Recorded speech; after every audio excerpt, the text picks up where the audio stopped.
The main problem if I work out in the morning seems to be that my mental energy afterwards is not that high. For my main workout of the day, which is 30 to 40 minutes usually, I need one, but probably two ultradian cycles, so 90 or 180 minutes. So I even have to skip basically one ultradian downturn, which probably makes the next downturn lower. Now afterwards, because I have worked out, my body's nutrient need is probably already higher. Often I already experience hunger afterward. Now the problem is, if I then eat, then I have a stressor, aka the food in my gut, which prevents high quality sleep, which I otherwise could now use, let's say napping for 10 minutes, to use the second lower ultradian downturn, which would maybe kick me into sleep actually, even if just for a couple of minutes, which then would result in a lower ultradian upturn, and thus higher ultradian peaks for the rest of the day. If I assume that my alertness in the beginning of the day is the highest, and then the ultradian cycles basically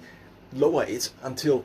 eventually the threshold for sleep is hit, then if I work out in the morning and I don't nap right afterwards, or I eat right afterwards, that then the ultradian peaks I experience for the rest of the day are probably all lower. If I don't work out in the morning,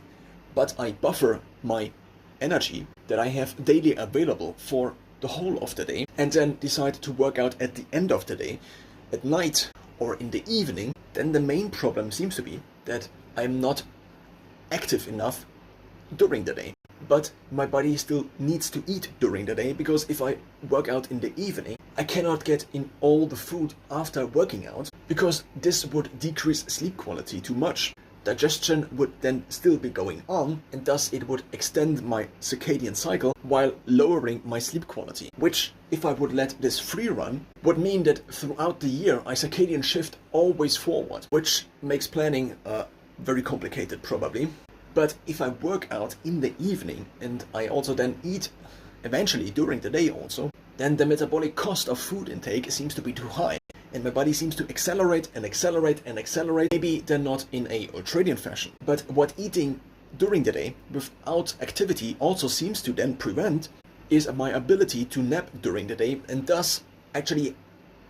increase the peaks of the ultradian cycles for the rest of the day. Thus, the food intake during the day without sufficient activity to burn a few additional carbs, by now blocking quality sleep at the ultradian downturns, which I otherwise sometimes would take in the form of nap, actually lowers basically the average curve of all of the ultradian cycles, thus again lowering my productivity. To summarize, working out in the morning seems to be the better option. That in the long term probably also optimizes body composition, but I then also miss activity throughout the day, which again comes at a metabolic cost with food intake.